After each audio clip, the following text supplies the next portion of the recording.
당신은 우리 가족이 아니야. 당장 나가. 찬바람이 스며드는 11월의 장례식장. 한 여인이 눈물을 흘리며 밖으로 쫓겨납니다. 10년간 시어머니를 지극정성으로 모셨던 며느리 서연아. 그녀는 시동생과 친척들에 의해 장례식장 문 밖으로 내몰렸습니다. 제발 마지막 인사만이라도. 마지막 인사는 무슨, 당신이 무슨 자격으로 여기 있어? 시어머니가 돌아가신 날 가장 슬퍼해야 할 며느리는 오히려 가장 큰 수모를 당했습니다. 하지만 3일 후 발인을 앞둔 그 장례식장에 그녀는 다시 나타났습니다. 이번엔 혼자가 아니었습니다. 정장을 말끔히 차려입은 중년의 변호사가 그녀의 곁에 서 있었습니다. 저는 고인의 유언 집행을 맡은 변호사 정민수입니다. 지금부터 고인 박순자 여사의 유언장을 공개하겠습니다. 봉투가 열렸습니다. 그리고 그 안에 적힌 문장을 듣는 순간 장례식장은 순식간에 얼어붙었습니다. 나의 전 재산과 부동산 일체를 며느리 서연아에게 남긴다. 뭐라고? 이게 무슨 소리야? 방금 전까지 며느리를 무시하고 내쫓았던 시동생과 친척들의 얼굴이 새하얗게 변했습니다. 그리고 며느리 서연아는 조용히 하지만 단호하게 말했습니다. 어머니는 다 알고 계셨습니다. 도대체 이 장례식장에서 무슨 일이 있었던 걸까요? 10년간 시어머니를 헌신적으로 모셨던 며느리는 왜 쫓겨나야 했을까요? 그리고 시어머니는 왜 모든 재산을 며느리에게 남겼을까요? 지금부터 그 이야기를 들려드리겠습니다. 구독, 좋아요, 댓글 남겨주세요. 서울 강남구의 한 대형 장례식장 203호실. 고인 박순자라고 적힌 명패가 걸린 빈소 앞은 조문객들로 붐볐습니다. 70평생을 살아오신 박순자 여사는 이 동네에서 나름 알려진 분이셨습니다. 남편이 일찍 사업으로 성공의 불을 쌓았고 그 재산을 잘 관리하며 자녀들을 키워낸 현명한 어머니로 통했습니다. 하지만 그날 장례식장의 분위기는 어딘가 이상했습니다. 저 여자 아직도 여기 있네? 빨리 내보내야 하는 거 아니야? 형님, 저 여자 때문에 어머니가 돌아가신 거나 다름없잖아요. 빈소 한쪽에서 수군거리는 목소리들. 그 시선이 향하는 곳에는 검은 상복을 입은 한 여인이 서 있었습니다. 38배 서연아. 그녀는 고인의 큰 며느리였습니다. 연하는 조용히 시어머니의 영정 앞에 무릎을 꿇고 앉아 있었습니다. 그녀의 눈은 부어 있었고 손은 계속 떨리고 있었습니다. 10년. 그녀가 이 집안의 며느리로 살아온 시간이었습니다. 연하 씨, 이제 그만 일어나세요. 조문객들이 불편해하잖아요. 냉랭한 목소리가 들렸습니다. 시동생의 아내 김미선이었습니다. 40대 초반의 미선은 명품 핸드백을 들고 연하를 내려다보고 있었습니다. 조금만요. 제발. 연하의 목소리는 떨렸습니다. 조금만요가 뭐예요? 당신 때문에 우리 어머니가 얼마나 고생하셨는데 이제라도 조용히 나가주시면 안 될까요? 저는 그냥 어머니께 마지막 인사를. 마지막 인사는 이미 충분히 했잖아요. 아니, 애초에 당신이 여기 있을 자격이나 있어요? 미선의 목소리가 점점 커졌습니다. 주변의 조문객들이 하나둘씩 이쪽을 쳐다보기 시작했습니다. 바로 그때 큰 목소리가 장례식장에 울려 퍼졌습니다. 서연아 씨, 이제 그만 나가주시죠. 상주석에 앉아있던 남자가 벌떡 일어섰습니다. 고인의 둘째 아들 박성준, 연하의 시동생이었습니다. 50대 초반의 성준은 붉게 상기된 얼굴로 연하를 노려보고 있었습니다. 도련님, 도련님은 무슨 도련님? 우리 어머니가 돌아가신 마당에 아직도 여기서 뭐 하는 겁니까? 제발, 저는 그저 어머니를 떠나보내드리고 싶을 뿐이에요. 연하의 목소리는 간청에 가까웠습니다. 하지만 성주는 고개를 저었습니다. 떠나 보내드리고 싶다고요? 웃기지 마세요. 당신이 제대로 간호했다면 우리 어머니가 이렇게 일찍 돌아가시지 않았을 거예요. 그게 무슨... 형님은 어디 있어요? 형님도 이 사람 좀 어떻게 해보세요. 성준이 소리쳤습니다. 장례식장 뒤편에서 한 남자가 천천히 걸어 나왔습니다. 박성민, 고인의 큰아들이자 연하의 남편이었습니다. 50대 중반의 성민은 피곤한 얼굴로 연하를 바라보았습니다. 여보, 연하가 남편을 올려다보며 말했습니다. 하지만 성민은 그녀의 눈을 마주치지 않았습니다. 연하 씨, 미안하지만 일단 밖에 좀 나가 있어 줄래요? 여보, 무슨 말씀을? 저는 어머니를. 제발 부탁이에요. 지금 분위기가 너무 안 좋아요. 동생이랑 친척들도 다 불편해하고 일단 밖에서 좀 기다려줘요. 성민의 목소리는 지쳐 있었습니다. 10년을 함께 산 아내를 바라보는 그의 눈빛에는 미안함도 사랑도 보이지 않았습니다. 그저 피곤함과 귀찮음만이 가득했습니다. 여보, 설마 당신까지... 연하의 눈에서 눈물이 흘러내렸습니다. 연하 씨, 제발. 이러지 말고 그냥 나가줘요. 나중에 얘기해요. 나중이 언제예요? 발이는 모레인데. 저는 어머니 마지막 가시는 길을 못 봐드리는 건가요? 그건 나중에 생각해 보자고요. 성민은 여전히 연하의 눈을 피했습니다. 형님, 대체 언제까지 저 여자 편을 들 거예요? 우리 어머니가 돌아가신 게 다 저 여자 때문이라고요. 성준이 다시 소리쳤습니다. 도련님, 그건 너무한 말씀이세요. 저는 어머니를 정성껏 모셨다고요? 성준이 비웃었습니다. 우리 어머니가 마지막 2년 동안 얼마나 고생하셨는데요. 제대로 된 간병도 못 받고 약도 제때 못 드시고 그게 다 당신이 제대로 안 챙겼기 때문 아니에요? 저는 최선을 다했어요. 최선? 당신이 최선을 다했으면 우리 어머니가 이렇게 일찍 가시진 않았을 거예요. 장례식장이 점점 시끄러워졌습니다. 조문객들이 수군거리기 시작했고 친척들도 하나둘씩 연하를 비난하는 눈빛으로 쳐다보았습니다. 저 며느리 원래 시어머니를 제대로 안 모셨대. 그러게. 돈만 쓰고 정작 간병은 안 했다던데. 큰아들이 바빠서 집에 없으니까 시어머니를 방치했다더라. 에휴, 요즘 며느리들은 정말... 수군거림이 점점 커졌습니다. 연하는 그 모든 시선과 비난을 온몸으로 받아내며 고개를 숙였습니다. 서연아 씨, 성준이 다시 한번 소리쳤습니다. 마지막으로 말합니다. 지금 당장 이 장례식장에서 나가주세요. 당신은 우리 가족이 아닙니다. 도련님, 가족이 아니라니까요. 우리 어머니를 제대로 모시지도 않은 사람이 무슨 자격으로 여기 서 있어요? 연하는 더 이상 참을 수 없었습니다. 그녀는 떨리는 목소리로 말했습니다. 저는 10년 동안 이 집안의 며느리로 살았어요. 어머니를 모시는 게 제 인생의 전부였어요. 하루도 빠짐없이 병원에 모시고 약 챙기고 식사 준비하고 제 인생을 다 바쳤다고요. 그래서요? 그게 자랑이에요? 미선이 비웃었습니다. 당신이 한 건 며느리로서 당연한 일이었어요. 그런데 왜 그걸 마치 큰 희생이라도 한 것처럼 말하는 거예요? 저는 그런 뜻이... 됐어요. 이제 그만 나가세요.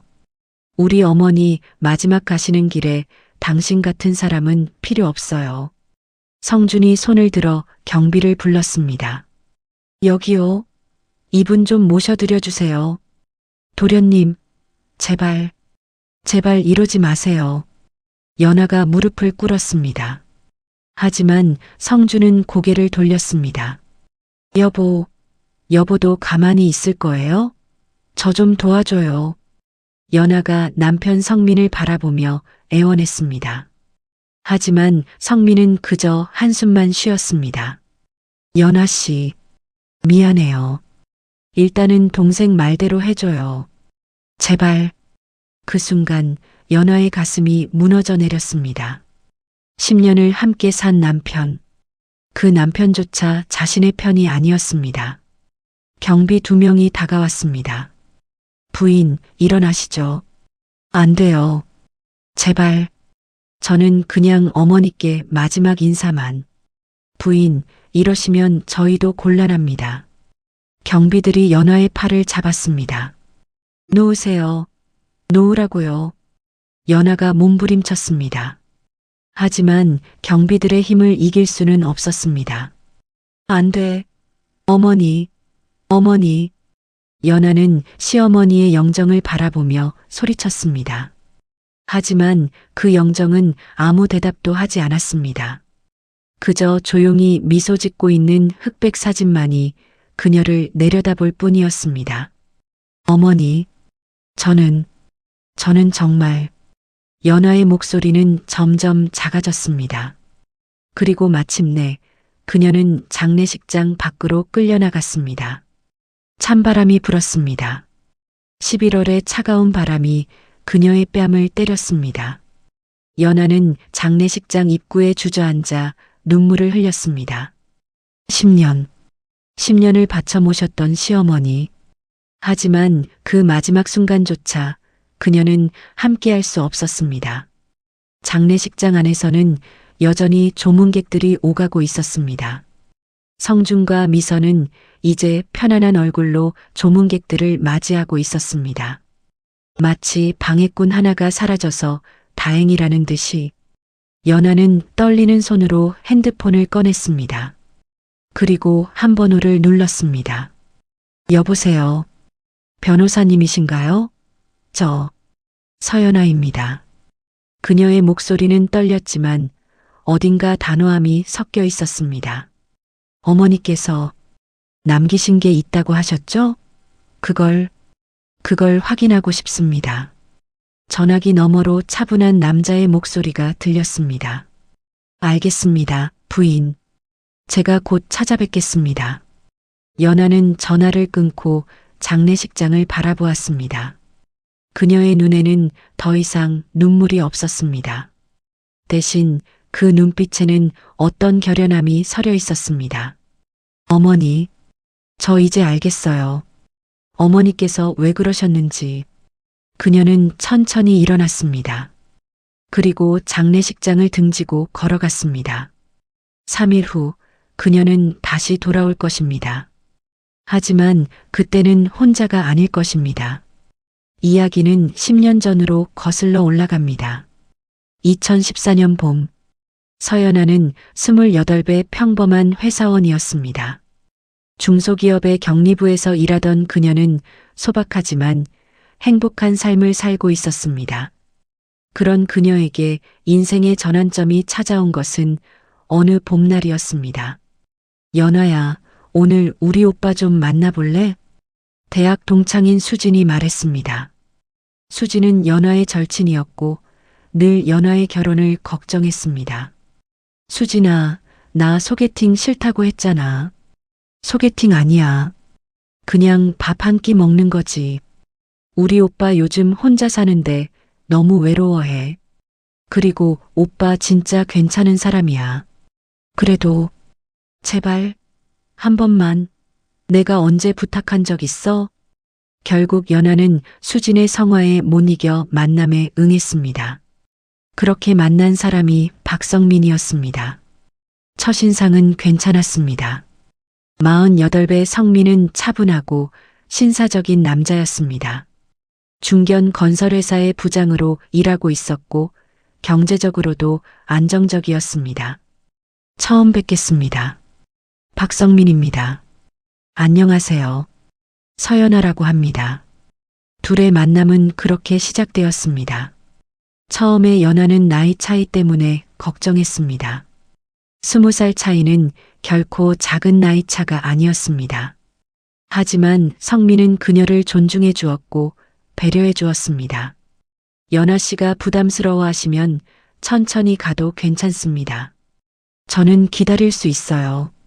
성민의 말은 진심처럼 들렸습니다.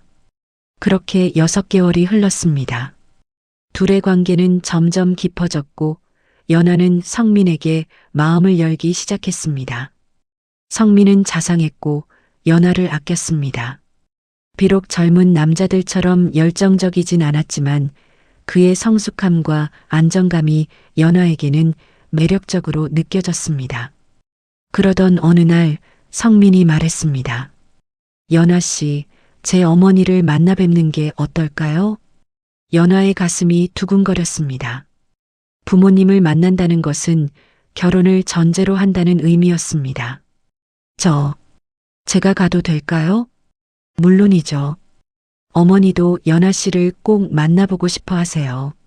어머니께서 저를 아세요? 네.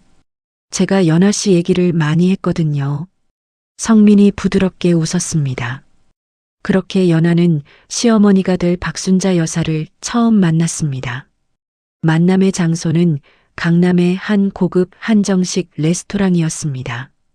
연아는 떨리는 마음으로 레스토랑 문을 열었습니다. 어머니 왔습니다. 성민이 먼저 인사했습니다. 그리고 연아는 시어머니 박순자 여사를 처음 보았습니다. 60대 중반의 순자 여사는 단정한 옷차림에 우아한 분위기를 풍기는 분이었습니다. 파마한 머리를 깔끔하게 정리했고 진주 목걸이를 하고 있었습니다. 어머니, 제가 말씀드렸던 서연아 씨입니다. 안녕하세요, 어머니. 서연아라고 합니다. 연아가 공손히 인사했습니다. 순자 여사는 연아를 위아래로 훑어보았습니다. 그 시선은 날카로웠지만 적대적이지는 않았습니다. 그래요. 앉아요. 감사합니다. 연아가 자리에 앉았습니다. 성민도 옆자리에 앉았습니다. 식사가 시작되었습니다. 한동안 조용히 식사를 하던 순자 여사가 입을 열었습니다. 연아 씨 나이가 28이라고 들었어요. 네, 어머니. 우리 성민이랑은 20살 차이네요. 네. 연아의 목소리가 작아졌습니다. 역시 나이 차이가 문제였습니다. 그 나이 차이에 대해서 어떻게 생각하나요? 순자 여사의 질문은 직설적이었습니다. 처음에는 솔직히 걱정했습니다. 하지만 성민 씨와 함께 있으면서 나이는 중요하지 않다는 걸 느꼈어요. 그분은 저를 존중해 주시고 배려해 주세요. 그게 가장 중요한 것 같습니다. 연아는 솔직하게 대답했습니다. 순자 여사는 고개를 끄덕였습니다. 좋은 대답이에요. 그런데 연아 씨, 한 가지 더 물어볼게요. 네, 말씀하세요. 우리 성민이는 이혼한 사람이에요. 전처와의 사이에 아들이 하나 있고요. 그 아이는 지금 전처가 키우고 있어요. 그런 남자와 결혼할 수 있겠어요? 순자 여사의 눈빛이 날카로워졌습니다. 연아는 잠시 침묵했습니다. 사실 그녀는 성민이 이혼남이라는 것을 알고 있었습니다. 성민이 처음부터 숨기지 않고 말해주었습니다. 어머니, 저는 과거보다는 현재가 중요하다고 생각합니다. 성민 씨의 과거도 그분의 일부이지만 지금 제 앞에 있는 분이 누구인지가 더 중요해요. 그리고 저는 지금의 성민 씨를 사랑합니다. 연아의 대답에 성민이 놀란 표정으로 그녀를 쳐다보았습니다. 그녀가 사랑한다는 말을 한 것은 처음이었습니다. 순자 여사도 잠시 연아를 바라보았습니다. 그리고 천천히 입을 열었습니다. 솔직하고 당찬 아가씨네요. 마음에 들어요. 어머니. 하지만 한 가지 확실히 해둘 게 있어요. 순자 여사의 목소리가 차가워졌습니다. 우리 집안에 시집 오면 며느리로서 해야 할 일들이 있어요. 저는 전통적인 사람이고 며느리에게 기대하는 것도 많아요. 그걸 감당할 수 있겠어요? 연하는 순자 여사의 눈을 똑바로 쳐다보았습니다. 최선을 다하겠습니다, 어머니. 최선? 네. 저는 완벽한 사람이 아니에요. 실수할 수도 있고 부족한 점도 많을 거예요. 하지만 제가 할 수 있는 최선을 다해 어머니를 모시겠습니다. 연하의 목소리는 떨렸지만 진심이 담겨 있었습니다. 순자 여사는 긴 시간 연하를 바라보았습니다. 그리고 마침내 작게 미소 지었습니다. 좋아요. 기회를 줄게요. 하지만 기대에 못 미치면 가만히 있지 않을 거예요. 감사합니다, 어머니. 연하가 깊이 고개를 숙였습니다. 그렇게 첫 만남은 끝났습니다. 레스토랑을 나와 주차장으로 걸어가는 길에 성민이 말했습니다. 연하 씨, 정말 고마워요. 어머니가 까다로운 분이신데 잘 넘어가서 다행이에요. 아니에요. 어머니는 그냥 아들을 걱정하시는 거예요. 그래도 앞으로 힘들 거예요. 어머니가 정말 전통적인 분이시거든요. 성민의 목소리에는 걱정이 섞여 있었습니다. 괜찮아요. 제가 잘할게요. 연하가 웃으며 대답했습니다. 그때는 정말로 그렇게 믿었습니다. 사랑하는 사람과 함께라면 어떤 어려움도 이겨낼 수 있을 거라고. 하지만 그녀는 몰랐습니다. 앞으로 10년 동안 그녀를 기다리고 있는 일들을, 그리고 마지막에 그녀를 구원할 것이 무엇인지. 2014년 가을, 연하와 성민은 결혼했습니다. 결혼식은 소박하게 치러졌습니다. 성민이 재혼이었기 때문에 큰 잔치는 피했습니다. 하지만 순자 여사는 결혼식에 친척들을 모두 불러 연하를 소개했습니다. 우리 큰며느리 연하예요. 잘 부탁해요. 순자 여사의 소개에 친척들이 연하를 둘러쌌습니다. 어머, 젊네. 성민이랑 나이 차이가 꽤 나는데 그래도 예쁘장하게 생겼네. 친척들의 평가는 엇갈렸지만 대체로 호의적이었습니다. 하지만 한 사람만은 달랐습니다. 형수님, 처음 뵙겠습니다. 박성준입니다. 성민의 동생 성준이었습니다.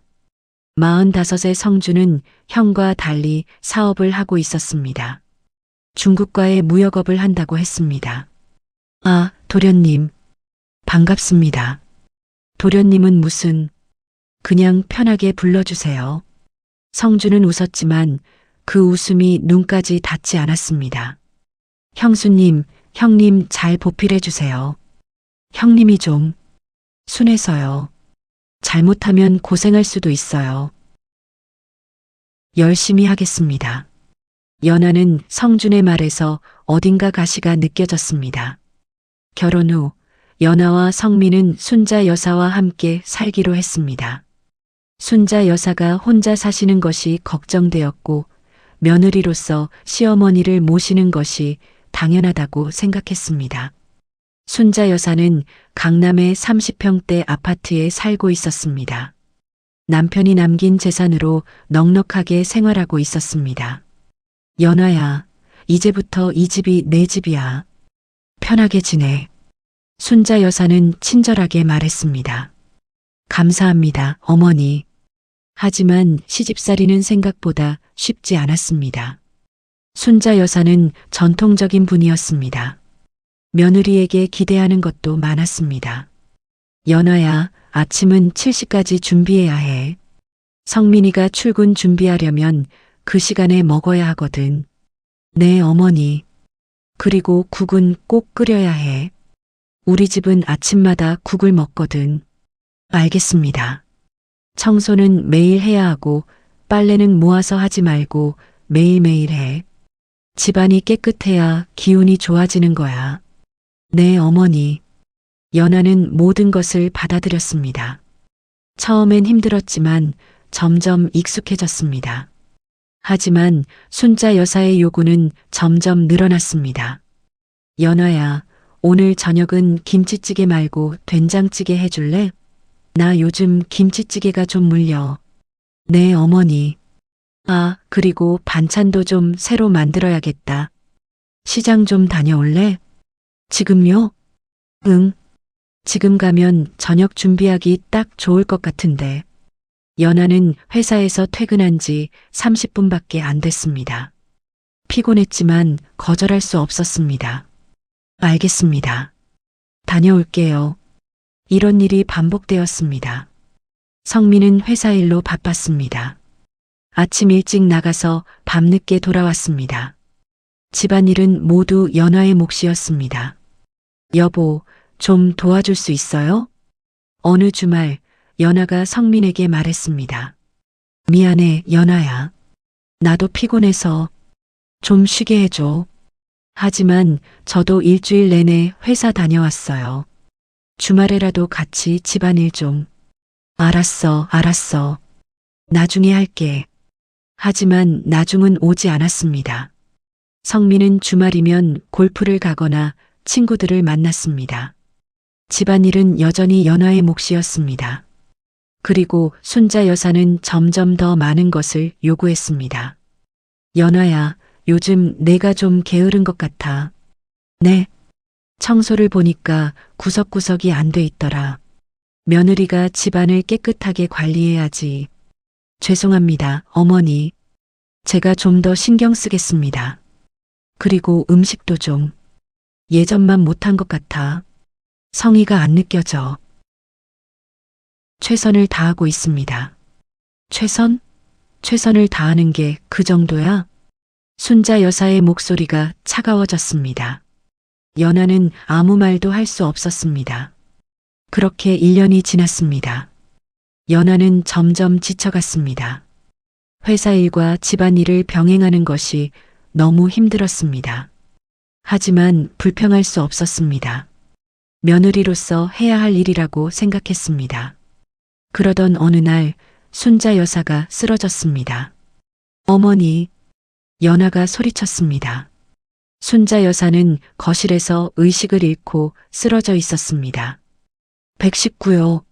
빨리. 연아는 급히 구급차를 불렀습니다.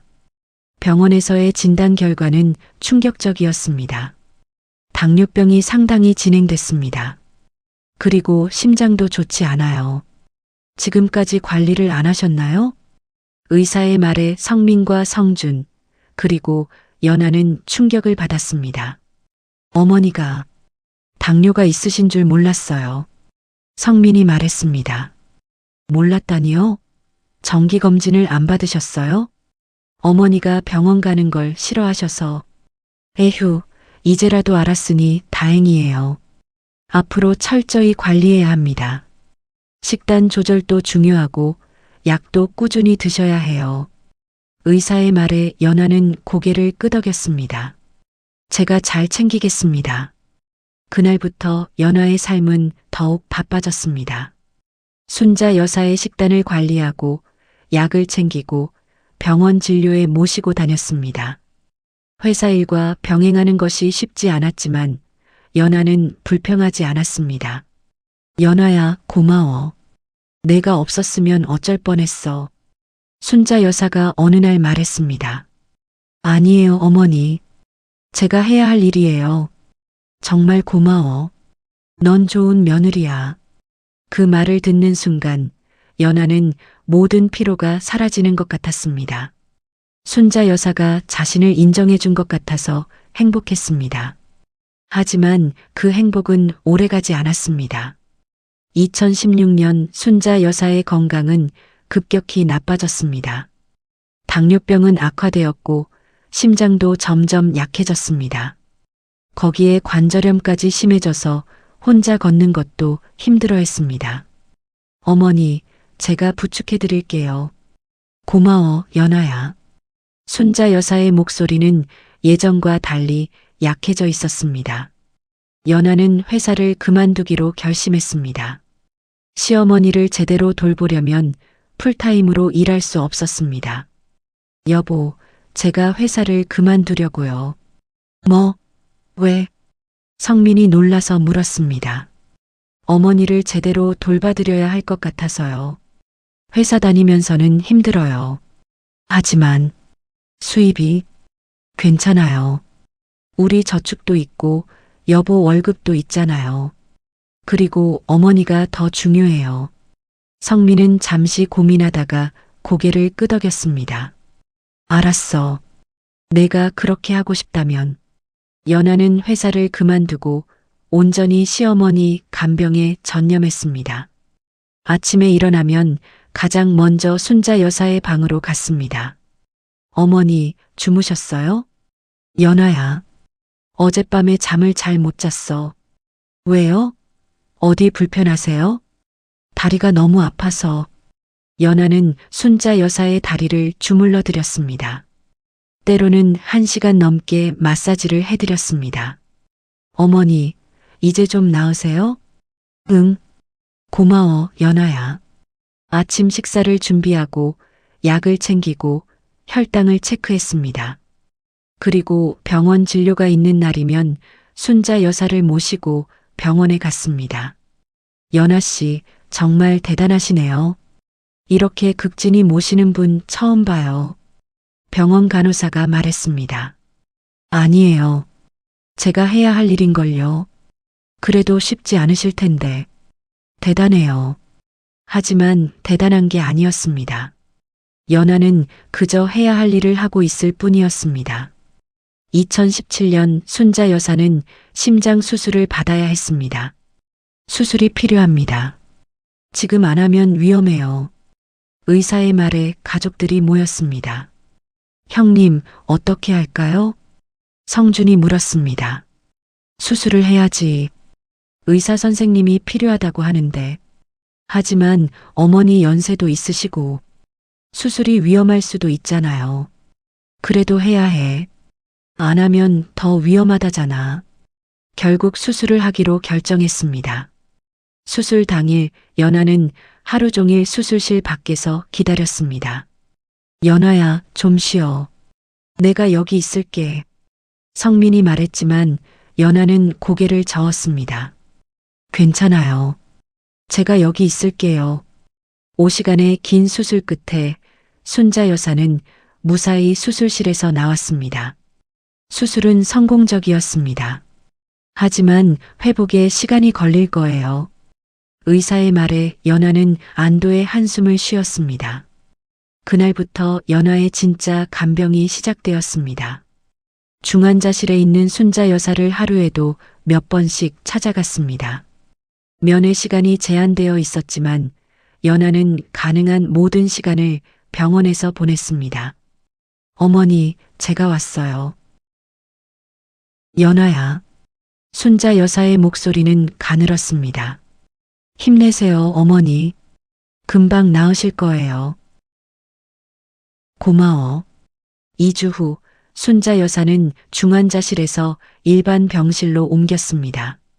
그리고 연아는 병원에서 밤을 보내기 시작했습니다. 연아야, 집에 가서 쉬어. 내가 여기 있을게. 성민이 말했지만 연아는 거절했습니다. 아니에요. 제가 있어야 어머니가 편하실 거예요. 하지만 괜찮아요. 여보는 회사 가야 하잖아요. 제가 여기 있을게요. 연아는 병원 간이 침대에서 잤습니다.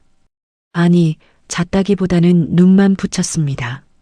순자 여사가 밤중에 깨서 무언가를 요구할 때마다 일어나야 했습니다. 연아야, 물 좀. 네, 어머니. 여기 있어요. 연아야, 베개 좀 올려줘. 네, 이렇게요? 연아야, 화장실. 네, 제가 모셔드릴게요. 밤새 몇 번씩 일어나야 했습니다. 그렇게 한 달이 지났습니다. 순자 여사는 퇴원했지만 건강은 예전 같지 않았습니다. 혼자서는 거의 아무것도 할 수 없었습니다. 연아는 24시간 시어머니를 돌봤습니다. 식사, 화장실, 목욕, 약 복용. 모든 것을 연아가 도와드렸습니다. 연아야, 미안해. 어느 날 순자 여사가 말했습니다. 왜요, 어머니? 너한테 너무 짐이 되는 것 같아서. 무슨 말씀을 그렇게 하세요? 저는 괜찮아요. 정말 고마워. 내가 아니었으면 난 어떻게 됐을까? 순자 여사의 눈에 눈물이 맺혔습니다. 어머니, 울지 마세요. 저는 정말 괜찮아요. 연아가 순자 여사의 손을 잡았습니다. 연아야, 넌 내 딸이야. 진짜 딸보다 더 나은 딸. 그 말을 듣는 순간 연아는 모든 고생이 보람있다고 느꼈습니다. 하지만 그 행복도 잠시 새로운 문제가 생겼습니다. 2018년부터 2020년까지 연아의 삶은 오직 시어머니를 돌보는 것이 전부였습니다. 아침 6시에 일어나 순자 여사의 아침 식사를 준비했습니다. 당뇨 환자용 식단을 철저히 지켰습니다. 탄수화물을 줄이고 채소를 늘리고 염분을 최소화했습니다. 어머니, 아침 식사 준비됐어요. 고마워, 연아야. 식사 후에는 혈당을 체크하고 약을 챙겨드렸습니다. 아침약, 점심약, 저녁약. 하루에 먹어야 할 약이 10가지가 넘었습니다.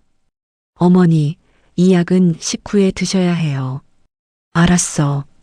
물 많이 마시셔야 하고요. 응, 그럴게. 오전에는 순자 여사와 함께 가벼운 운동을 했습니다. 의사가 권했던 재활 운동이었습니다. 어머니, 천천히 걸어보세요. 제가 부축할게요. 어휴, 다리가 말을 안 듣네. 괜찮아요. 천천히요. 하나, 둘, 하나, 둘. 30분 동안 거실을 천천히 걸었습니다. 순자 여사에게는 힘든 운동이었지만 근력을 유지하려면 필요한 일이었습니다. 점심 식사를 준비하고 다시 혈당 체크를 하고 약을 드렸습니다. 오후에는 순자 여사가 낮잠을 주무시는 동안 집안일을 했습니다. 청소, 빨래, 장보기. 쉴 틈이 없었습니다. 연아야, 오늘 저녁은 뭐 먹지? 낮잠에서 깨신 순자 여사가 물으셨습니다. 어머니, 생선구이 어떠세요? 의사 선생님이 생선이 좋다고 하셨잖아요. 그래, 좋아. 그런데 연아야. 네. 요즘 내가 너무 수척해진 것 같아. 좀 쉬어야 하는 거 아니야? 아니에요. 저는 괜찮아요. 사실 괜찮지 않았습니다. 연아는 결혼 전보다 10kg이나 빠졌습니다. 얼굴은 헬쑥했고 눈 밑에는 다크서클이 가득했습니다. 하루 4시간도 제대로 자지 못했습니다. 밤중에도 순자 여사가 부르면 일어나야 했습니다. 연아야, 다리가 저려. 네, 어머니. 제가 주물러 드릴게요. 새벽 2시, 3시에도 일어나서 시어머니의 다리를 마사지했습니다. 연아야, 물 좀. 네, 여기 있어요. 연아야, 화장실. 네, 제가 모셔드릴게요. 그렇게 하루하루가 지나갔습니다. 성민은 여전히 바빴습니다. 회사 일로 주말에도 나가는 경우가 많았습니다. 여보, 오늘은 집에 있어줄 수 있어요? 제가 좀 쉬고 싶어요. 연아가 어느 주말에 부탁했습니다. 미안, 연아야. 오늘 거래처 사람들 만나야 해서. 하지만 저도 너무 피곤해요. 한 달에 한 번만이라도. 알았어, 알았어. 다음에는 꼭 시간 낼게. 하지만 다음은 오지 않았습니다. 연아는 혼자였습니다. 2019년 순자 여사의 건강이 다시 악화되었습니다. 당뇨 합병증으로 시력이 나빠졌고 신장 기능도 떨어졌습니다. 투석을 시작해야 할 수도 있습니다. 의사의 말에 연아는 충격을 받았습니다. 투석이요? 네. 신장 기능이 많이 떨어졌어요. 지금은 약으로 버티고 있지만 더 악화되면 투석이 필요할 겁니다. 연아는 투석에 대해 공부하기 시작했습니다. 도서관에 가서 책을 빌려 읽고 인터넷으로 정보를 찾았습니다. 투석은 일주일에 3번 해야 하는군. 한 번에 4시간씩. 연아는 계산했습니다. 투석을 하려면 일주일에 12시간을 병원에서 보내야 했습니다. 거기에 이동 시간까지 합하면 하루가 그냥 사라졌습니다. 괜찮아. 할 수 있어. 연아는 스스로를 다독였습니다. 다행히 약물 치료로 신장 기능이 조금 회복되어 투석은 미룰 수 있었습니다. 하지만 연아는 언제든 투석이 필요할 수 있다는 것을 알고 있었습니다. 그해 겨울 순자 여사가 폐렴에 걸렸습니다. 어머니, 연아가 소리쳤습니다. 순자 여사는 고열로 의식이 희미했습니다.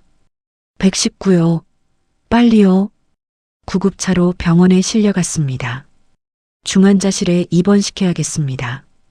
의사의 말에 연아는 또다시 중환자실 앞에서 밤을 보냈습니다. 연아야, 좀 쉬어. 내가 여기 있을게. 성민이 말했지만 연아는 고개를 저었습니다. 아니에요. 제가 있을게요. 하지만 넌 한 달 내내 어머니 간병하느라 지쳐 있잖아. 괜찮아요. 저는 괜찮으니까 여보는 집에 가서 쉬어요. 성민은 결국 집으로 돌아갔고 연아는 혼자 남았습니다. 일주일 후 순자 여사는 위기를 넘겼습니다.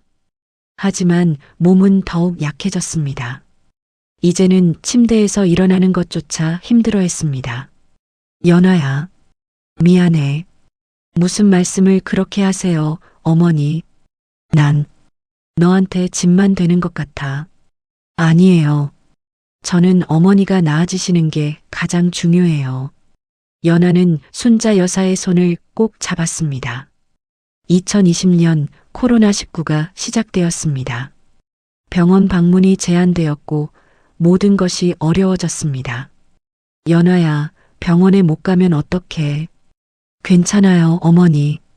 전화 진료도 할 수 있대요. 제가 다 알아볼게요. 연아는 전화 진료를 신청하고 약을 대신 받아왔습니다.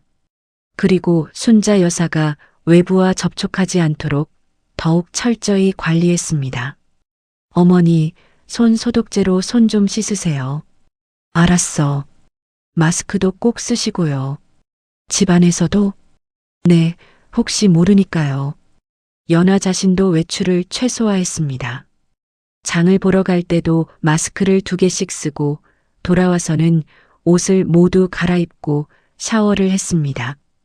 연아야, 너무 힘들 텐데. 괜찮아요, 어머니. 어머니가 건강하시면 저는 괜찮아요. 그렇게 2020년이 지나갔습니다. 연아는 하루하루를 버텼습니다.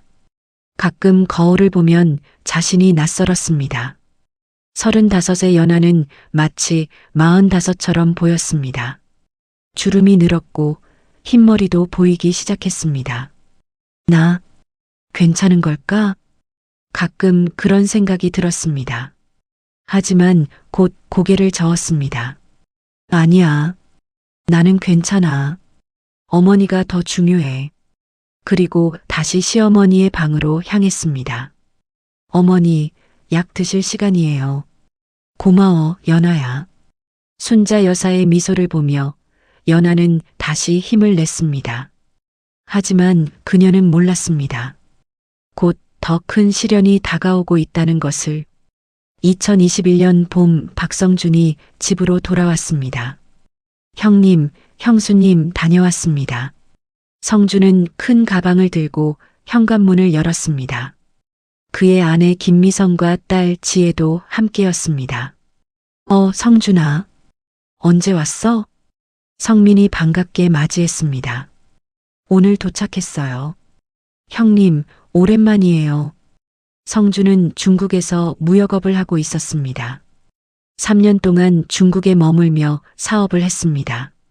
하지만 코로나19로 사업이 어려워지자 한국으로 돌아오기로 결정했습니다. 어머니는 어디 계세요? 방에 계셔. 요즘 몸이 안 좋으셔서. 어머니가 편찮으시다고요?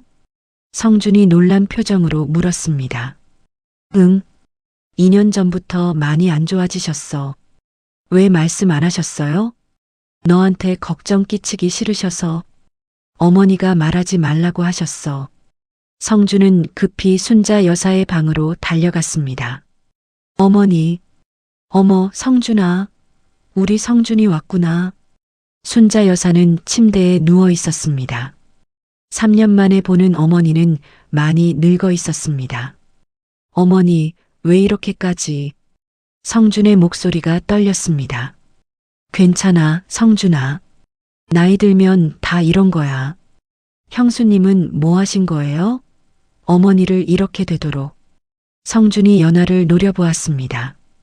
도련님, 형수님, 저는 형수님이 어머니를 잘 모시고 계실 줄 알았어요. 그런데 이게 뭡니까? 저는 최선을 다했어요. 최선? 이게 최선이에요? 성준의 목소리가 커졌습니다. 성준아, 그만해. 연아 씨는 정말 어머니를 잘 모셨어. 성민이 말렸지만 성준은 화가 난 표정이었습니다. 형님은 매일 어머니를 보셨으니까 잘 모르시는 거예요. 저는 3년 만에 봤는데 어머니가 완전히 달라지셨잖아요. 그건 나이 때문이야. 어머니 연세가 나이 때문이라고요? 제대로 간병을 했다면 이렇게까지 안 되셨을 거예요. 성준은 화를 참지 못했습니다. 그날 저녁 성준과 미선은 별도로 대화를 나누었습니다. 당신 어머니 정말 심각한 것 같아. 미선이 걱정스러운 표정으로 말했습니다. 그러게 말이야. 형수님이 제대로 안 챙긴 것 같아. 근데 형수님이 매일 어머니를 돌보고 있다면서 돌보는 게 저 정도밖에 안 된다고? 말도 안 돼. 성준은 팔짱을 꼈습니다. 그리고 말이야. 어머니 재산은 어떻게 된 거래? 재산? 응. 어머니가 아파트도 있고 예금도 꽤 있으시잖아. 그게 지금 어떻게 관리되고 있는지 모르겠어. 미선의 눈빛이 날카로워졌습니다. 혹시 형수님이? 나도 그게 걱정이야. 형님이 워낙 바쁘시니까 형수님이 다 관리하고 있을 거 아냐. 근데 그게 제대로 되고 있는지 확인해 봐야겠네. 그래야 할 것 같아. 다음 날 성준은 형 성민과 대화를 나누었습니다. 형님, 어머니 재산 관리는 어떻게 되고 있어요? 응? 재산? 네. 어머니 통장이나 카드, 그런 거요. 아, 그건 연아 씨가 관리하고 있어. 어머니가 직접 하시기 힘드시니까. 형수님이요? 그럼 어머니 돈을 형수님이 쓸 수 있다는 거예요? 뭐, 어머니 병원비나 생활비 쓰는데 필요하잖아. 형님, 그게 말이 돼요? 며느리가 시어머니 통장을 관리한다는 게? 성준아, 연아 씨를 믿어. 그 사람은 그런 사람 아니야. 형님은 너무 순진하세요. 요즘 세상에 누구를 믿어요? 성준은 연아에게 직접 물어보기로 했습니다. 형수님, 잠깐 얘기 좀 할 수 있을까요? 네, 도련님. 둘은 거실에 마주 앉았습니다.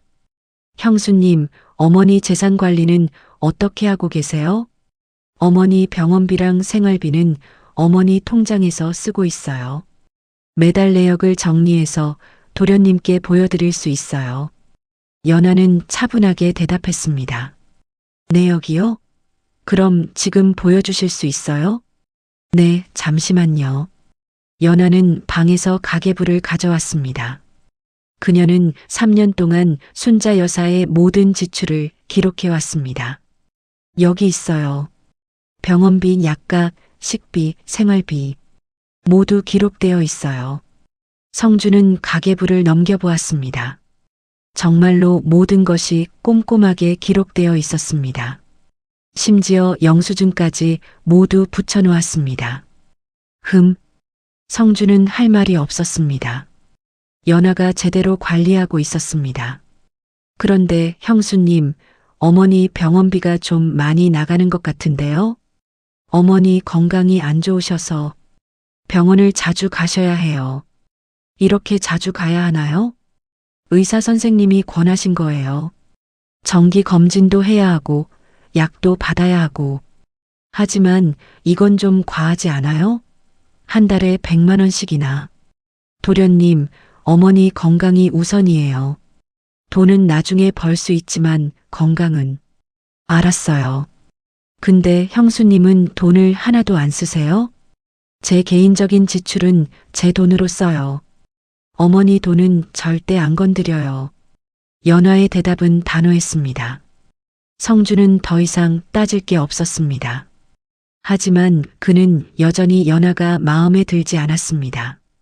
며칠 후 성준의 아내 미선이 집안일에 참견하기 시작했습니다.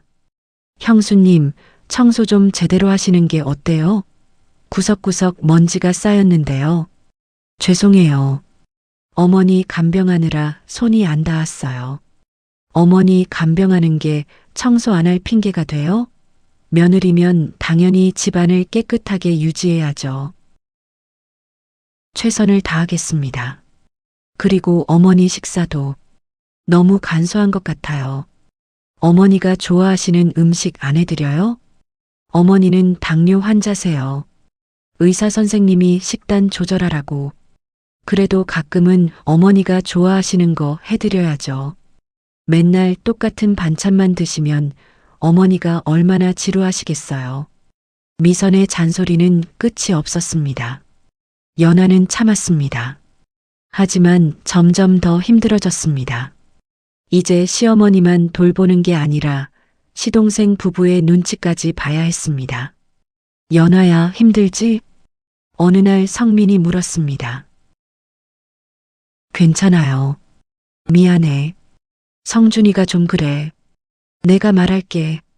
아니에요. 도련님도 어머니가 걱정되셔서 그러시는 거예요. 연하는 웃으며 대답했습니다. 하지만 그 웃음 뒤에는 깊은 슬픔이 숨어 있었습니다. 2022년 순자 여사의 건강은 더욱 악화되었습니다. 이제는 하루 종일 침대에 누워 지내야 했습니다. 거동이 거의 불가능했고 연하가 모든 것을 도와드려야 했습니다. 어머니, 식사하셔야 해요. 연하가 죽을 떠서 순자 여사의 입에 넣어드렸습니다. 연하야, 미안해. 괜찮아요, 어머니. 천천히 드세요. 하지만 순자 여사는 잘 드시지 못했습니다. 식욕이 없었고 삼키는 것도 힘들어했습니다. 어머니, 조금만 더 드세요. 기운 내셔야 해요. 배불러. 겨우 2숟가락 드셨어요. 조금만 더요. 연하는 간곡히 부탁했지만 순자 여사는 고개를 저었습니다. 그 모습을 본 미선이 말했습니다. 형수님, 어머니가 싫다는데 왜 억지로 먹이려고 해요? 어머니가 제대로 드셔야 기운을 차리시죠. 하지만 어머니가 힘들어 하시잖아요. 어머니 의사를 존중해야죠. 미선의 말에 연하는 아무 대꾸도 하지 못했습니다. 성준도 사사건건 트집을 잡았습니다. 형수님, 어머니 방이 너무 답답한 것 같은데요? 환기 좀 시켜드리시죠. 환기는 매일 하고 있어요. 그래요? 근데 공기가 탁한데요. 공기청정기라도 하나 사시는 게 어때요? 이미 있어요. 저기, 아, 그래요? 그럼 필터는 언제 갈았어요? 필터 안 갈면 소용없는데. 지난주에 갈았어요. 그래요. 성주는 할 말을 잃었지만 계속 뭔가를 찾아내려고 했습니다. 어느 날 순자 여사가 욕창이 생겼습니다. 오랫동안 누워 지내다 보니 등과 엉덩이 부분에 상처가 생긴 것입니다. 어머니, 이거 언제부터 아프셨어요? 연하가 놀라서 물었습니다. 며칠 전부터 말 안 한 거야. 내가 걱정할까봐. 어머니, 욕창은 심각한 거예요. 빨리 말씀하셨어야죠. 연하는 급히 병원에 연락했습니다. 하지만 성주는 이 사실을 알고 연하를 비난했습니다. 형수님, 어머니한테 욕창이 생기게 했어요? 죄송해요. 제가 미처 뭐가 미처예요? 형수님이 제대로 돌봤으면 욕창이 생길 리가 없잖아요. 저는 매일 어머니를 돌려눕혀 드렸어요. 하지만이 뭐예요? 변명하지 마세요. 이건 명백히 형수님의 실수예요. 성준의 목소리가 집안에 울려 퍼졌습니다. 성민이 나서서 말렸습니다. 성준아, 진정해. 연아 씨가 일부러 그런 게 아니야. 형님도 형수님만 감싸시네요. 어머니는 어떡하고요? 어머니는 연아 씨가 잘 돌볼 거야. 지금도 병원 예약하지 않았어? 그래서 다예요? 욕창이 생긴 건 명백한 과실이라고요. 성준은 화를 참지 못했습니다. 그날 밤 연아는 혼자 울었습니다. 내가 정말 잘못한 걸까? 자책이 밀려왔습니다. 매일 최선을 다했지만 욕창을 막지 못했습니다. 그것이 그녀를 괴롭혔습니다. 다음 날 연아는 욕창 간호에 대해 더 공부했습니다. 병원에서 교육도 받았고 특수 매트리스도 구입했습니다. 어머니, 이제 이 매트리스를 쓰시면 욕창이 덜 생길 거예요. 고마워, 연아야. 내가 고생이 많구나. 아니에요. 제가 더 잘할게요. 연아는 더욱 세심하게 순자 여사를 돌봤습니다. 이 시간마다 몸을 돌려드렸고 욕창 부위에 약을 발랐습니다. 그 결과 욕창은 점점 나아졌습니다. 하지만 성준과 미선의 시선은 변하지 않았습니다. 형수님이 처음부터 제대로 했으면 이런 일 없었을 텐데 지금이라도 하니까 다행이죠. 그들은 여전히 연아를 못마땅해 했습니다. 그러던 어느 날 큰 사건이 일어났습니다. 순자 여사가 갑자기 쓰러진 것입니다. 어머니, 어머니, 연아가 소리쳤습니다. 순자 여사는 의식을 잃고 쓰러져 있었습니다. 119요. 빨리요. 구급차가 도착했고 순자 여사는 응급실로 실려갔습니다. 뇌졸중입니다. 빨리 수술해야 해요. 의사의 말에 가족들이 모였습니다. 수술하세요. 빨리요. 성민이 말했습니다. 6시간의 긴 수술 끝에 순자 여사는 목숨을 건졌습니다. 하지만 후유증이 남았습니다. 왼쪽 팔다리를 못 쓰실 수 있습니다. 재활 치료를 열심히 하셔야 해요. 의사의 말에 연아는 무너질 것 같았습니다. 하지만 그녀는 다시 일어섰습니다. 제가 재활 치료 도와드릴게요. 부인, 힘드실 거예요. 재활 치료는 장기간. 괜찮아요. 제가 할 수 있어요. 연아는 재활 치료를 공부했습니다. 그리고 매일 순자 여사와 함께 재활 운동을 했습니다. 어머니, 팔 좀 들어보세요. 힘들어. 조금만요. 하나, 둘, 셋. 순자 여사는 팔을 조금 들었습니다. 잘하셨어요. 조금씩 나아지고 계세요. 연아는 격려했습니다. 하지만 성준은 이것마저 트집 잡았습니다. 형수님이 제대로 관리했으면 뇌졸중까지 안 왔을 거예요. 도련님, 뇌졸중은 갑자기 오는 거예요. 아니에요. 징후가 있었을 거예요. 형수님이 미처 몰랐겠죠. 매일 어머니를 보면서도요. 제발, 저도 최선을 다했어요. 최선? 최선을 다했으면 어머니가 이렇게 됐을 리가 없어요. 성준의 비난은 계속되었습니다. 연아는 점점 지쳐갔습니다. 몸도 지쳤지만 마음이 더 지쳤습니다. 아무리 노력해도 인정받지 못했습니다. 오히려 비난만 받았습니다. 나 왜 이러고 사는 걸까? 어느 날 밤 연아는 혼자 중얼거렸습니다. 하지만 답은 없었습니다. 그저 내일도 모레도 계속 같은 일을 반복할 뿐이었습니다. 2024년 가을, 순자 여사의 건강은 급격히 나빠졌습니다. 뇌졸중 후유증으로 거동이 불가능했고 말도 제대로 하지 못했습니다. 어머니, 오늘은 기분이 좀 어떠세요? 연아가 물었습니다. 연아. 순자 여사는 겨우 연아의 이름을 불렀습니다. 네, 어머니. 제가 여기 있어요. 연아는 순자 여사의 손을 잡았습니다. 순자 여사의 눈에서 눈물이 흘러내렸습니다. 고마워. 어머니, 울지 마세요. 저는 괜찮아요. 하지만 연아도 눈물을 참을 수 없었습니다. 10년. 10년 동안 시어머니를 돌본 시간이었습니다. 그 시간 동안 연아는 자신의 삶을 포기했습니다. 친구들과의 만남도 취미 생활도 모든 것을 포기하고 오직 시어머니만을 돌봤습니다. 그런데 이제 그 시간이 끝나가고 있었습니다.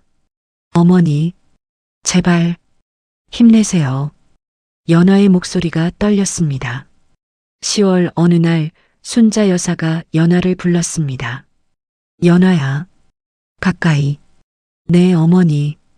연아가 순자 여사 곁에 바짝 다가갔습니다. 서랍, 편지, 편지요? 내 방, 서랍, 편지 있어. 순자 여사는 힘들게 말을 이었습니다. 내가 죽으면 그거 읽어. 어머니, 무슨 말씀을. 안 돌아가셔요. 힘내세요. 약속해. 꼭 읽어. 네, 어머니. 약속할게요. 연아는 울먹이며 대답했습니다. 그리고 며칠 후 순자 여사는 더 이상 음식을 드시지 못했습니다. 어머니, 조금만이라도 드셔야 해요. 아니야. 이제 그만. 어머니. 연아는 울부짖었습니다. 의사가 왔습니다. 이제 얼마 남지 않으셨습니다. 가족들을 모두 부르시는 게 좋겠습니다. 그 말에 연아는 무너졌습니다. 성민과 성준, 그리고 친척들이 모였습니다. 모두 순자 여사의 임종을 지켜보기 위해서였습니다. 어머니, 저 성민이에요. 제 목소리 들리세요? 성민이 어머니의 손을 잡고 말했습니다. 어머니, 성준이에요. 어머니, 성준도 눈물을 흘리며 어머니를 불렀습니다. 하지만 순자 여사는 눈을 뜨지 못했습니다. 그저 가쁜 숨만 쉬고 있었습니다. 어머니, 제발 저 좀 보세요. 연아가 말했습니다. 그 순간 순자 여사가 살짝 눈을 떴습니다. 그리고 연아를 바라보았습니다. 연아, 네, 어머니, 제가 여기 있어요. 고마워. 정말 고마워. 그것이 순자 여사의 마지막 말이었습니다. 2024년 11월 11일 오후 4시 23분. 박순자 여사는 향년 70세의 나이로 눈을 감았습니다. 어머니, 어머니. 연아가 울부짖었습니다. 성민과 성준도 눈물을 흘렸습니다. 장례 준비가 시작되었습니다. 장례식장을 예약하고 부고를 돌렸습니다. 연아는 슬픔을 억누르고 장례 준비를 도왔습니다. 연아 씨, 좀 쉬어. 내가 할게. 성민이 말했지만 연아는 고개를 저었습니다. 아니에요. 제가 해야 해요. 어머니를 마지막까지 제가 보내드려야 해요. 연아는 장례식장으로 향했습니다. 그리고 빈소를 준비했습니다. 순자 여사의 영정 사진을 걸고 꽃을 장식했습니다. 어머니, 편히 쉬세요. 연아는 영정 앞에서 눈물을 흘렸습니다. 하지만 그녀는 몰랐습니다. 이것이 그녀가 시어머니 곁에 있을 수 있는 마지막 순간이라는 것을. 조문객들이 하나둘씩 들어오기 시작했습니다. 그리고 성준과 미선도 장례식장에 도착했습니다. 형수님, 성준이 냉랭한 목소리로 연아를 불렀습니다. 네, 도련님. 우리 좀 얘기할 수 있을까요? 지금요? 네. 중요한 얘기가 있어서요. 연아는 성준을 따라 장례식장 밖으로 나갔습니다. 그리고 그곳에서 그녀는 믿을 수 없는 말을 들었습니다. 형수님, 어머니 장례식에서 나가주시면 안 될까요? 네. 어머니가 돌아가신 건 형수님이 제대로 간병을 안 해서예요. 그런 사람이 무슨 자격으로 장례식에 있어요? 도련님, 무슨 말씀을.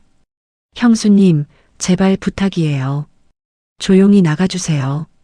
친척들도 다 형수님 때문에 불편해해요.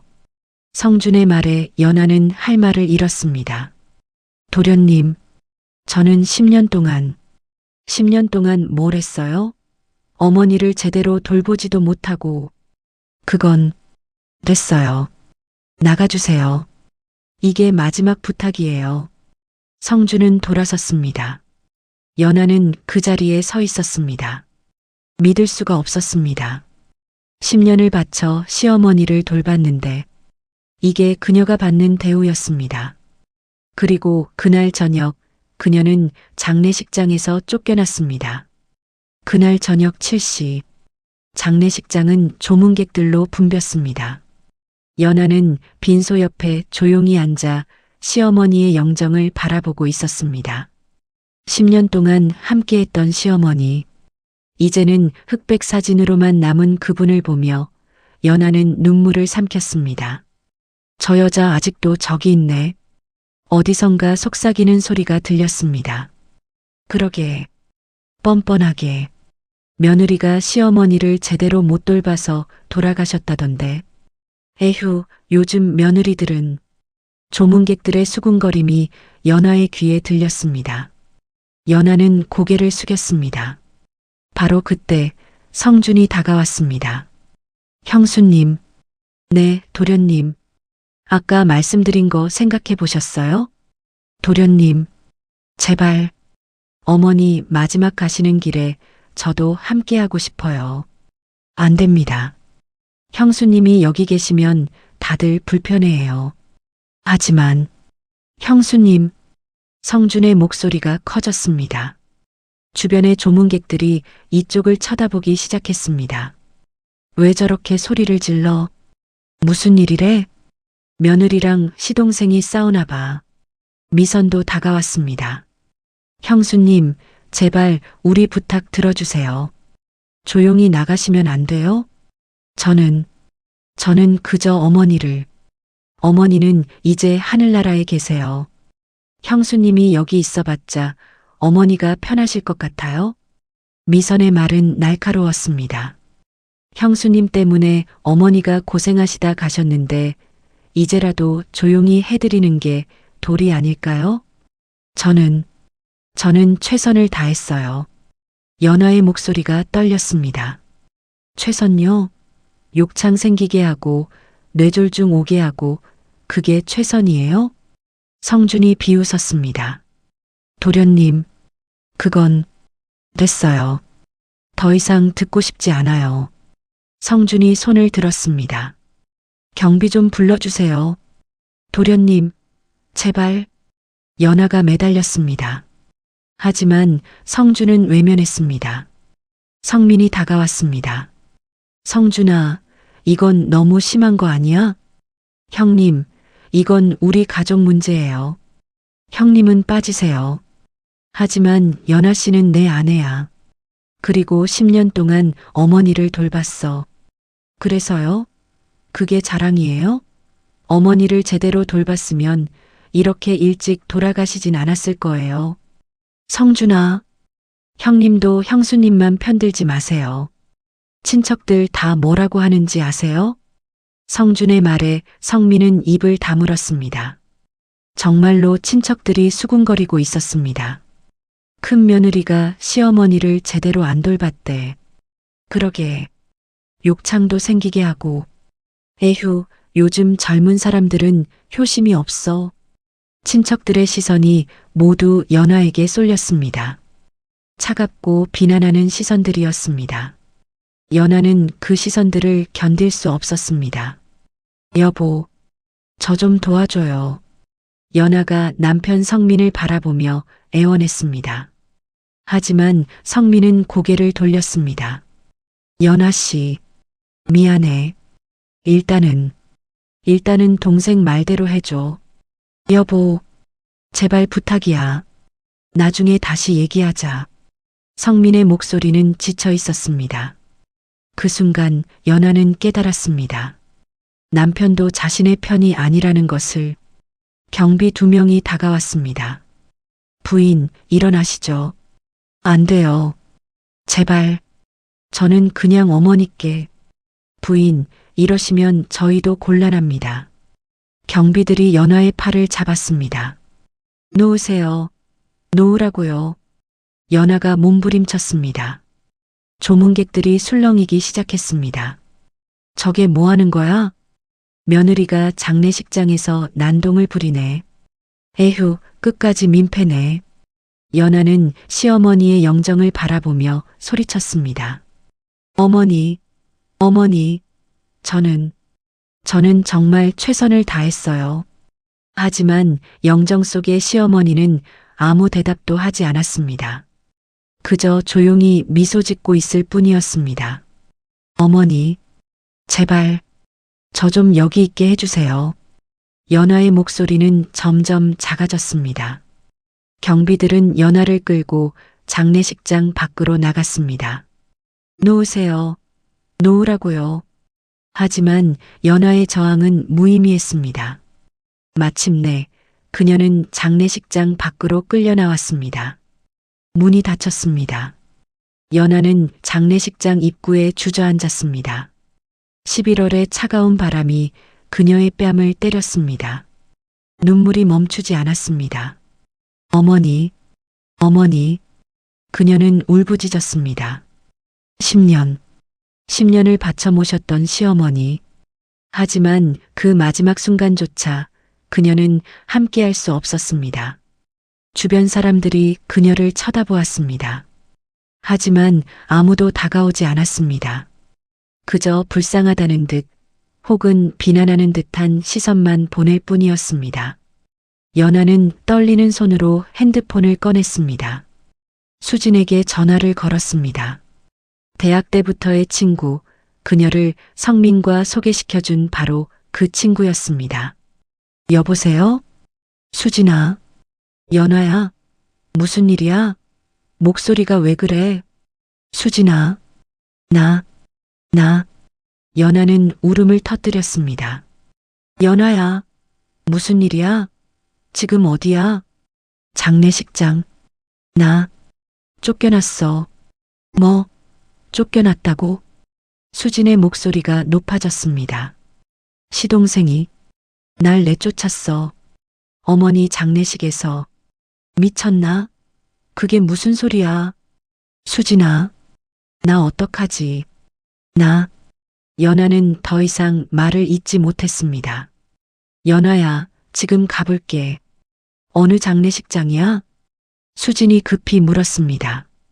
연하는 장례식장 주소를 알려주었습니다. 알았어. 30분 안에 갈게. 그 자리에서 움직이지 마. 전화가 끊어졌습니다. 연하는 장례식장 벽에 기대앉아 눈물을 흘렸습니다. 그리고 문득 시어머니가 했던 말이 떠올랐습니다. 연하야, 서랍, 편지. 시어머니가 남긴 편지. 연하는 그 편지를 아직 읽지 못했습니다. 장례 준비에 바빠서 그리고 쫓겨나느라 정신이 없어서. 어머니, 무슨 말씀을 남기신 걸까? 연하는 중얼거렸습니다. 30분 후 수진이 도착했습니다. 연하야. 수진이 연하를 꼭 안았습니다. 수진아, 괜찮아. 내가 왔어. 수진은 연하를 달랬습니다. 어떻게 된 거야? 왜 쫓겨난 거야? 수진이 물었습니다. 연하는 모든 것을 설명했습니다. 10년 동안의 시집살이, 시어머니의 간병, 그리고 오늘 일어난 일까지. 미친놈들, 그게 말이 돼? 수진이 분노했습니다. 10년 동안 시어머니를 돌봤는데 장례식에서 쫓겨나다니. 수진아, 나 어떡하지? 어머니 마지막 가시는 길도 못 봐드리는데. 연하야, 내가 뭘 잘못한 게 아니야. 그 사람들이 잘못한 거야. 수진이 연하의 어깨를 잡았습니다. 연하야, 혹시 시어머니가 뭐 남기신 거 없어? 응, 편지를 남기셨다고 하셨어. 서랍에. 그럼 그거 확인해 봐야겠다. 혹시 중요한 내용이 있을 수도 있어. 하지만 집에 어떻게 들어가? 성민 씨가 걱정 마. 내가 같이 갈게. 내 물건 챙길 권리는 있잖아. 수진이 단호하게 말했습니다. 그리고 변호사도 한 명 알아봐야겠다. 변호사? 응. 혹시 모르잖아. 유산 문제도 있을 수 있고.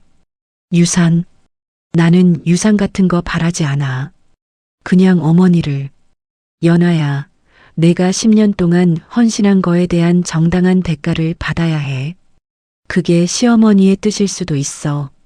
수진의 말에 연아는 고개를 끄덕였습니다. 그리고 그날 밤 연아는 수진과 함께 집으로 향했습니다. 시어머니가 남긴 편지를 찾기 위해서. 그리고 그 편지 속에는 연아의 인생을 바꿀 내용이 담겨 있었습니다. 밤 10시 연아와 수진은 아파트 앞에 도착했습니다. 들어가도 될까? 연아가 망설였습니다. 당연하지. 여기 내 집이잖아.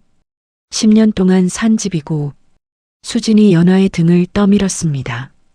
현관 비밀번호를 누르고 들어갔습니다. 집은 조용했습니다. 성민은 아직 장례식장에 있을 것입니다. 어서 어머니 방으로 가보자. 수진이 말했습니다. 연아는 시어머니의 방 문을 열었습니다. 방은 깨끗하게 정리되어 있었습니다. 연아가 매일 청소했기 때문입니다. 서랍이 어디 있대? 책상 서랍이라고 하셨어. 연아는 책상으로 다가갔습니다. 서랍을 열었습니다. 그 안에는 하얀 봉투 하나가 놓여 있었습니다. 봉투 겉면에는 이렇게 적혀 있었습니다. 며느리 서연아에게. 연아의 손이 떨렸습니다. 이거 어머니가 남기신 편지. 열어봐. 수진이 말했습니다. 연아는 조심스럽게 봉투를 열었습니다. 그 안에는 편지가 들어 있었습니다. 연아는 편지를 펼쳤습니다. 그리고 읽기 시작했습니다. 사랑하는 며느리 연아에게 이 편지를 읽고 있다면 아마 내가 세상을 떠난 후일 거야. 연아야, 먼저 말하고 싶은 게 있어. 고맙다. 정말로 고맙다. 10년 동안 이 못난 시어머니를 돌봐줘서 나는 알고 있었어. 내가 얼마나 힘들었는지, 내가 얼마나 많은 것을 포기했는지, 회사도 그만두고 친구들도 만나지 못하고 오직 나만을 돌보며 살았던 너의 삶을. 미안하다, 연아야. 내가 너무 많은 것을 요구했지. 너무 많은 것을 내게 짐지었어. 하지만 너는 한 번도 불평하지 않았어. 항상 웃으며 나를 돌봐줬지. 연아야, 너는 내 딸이야.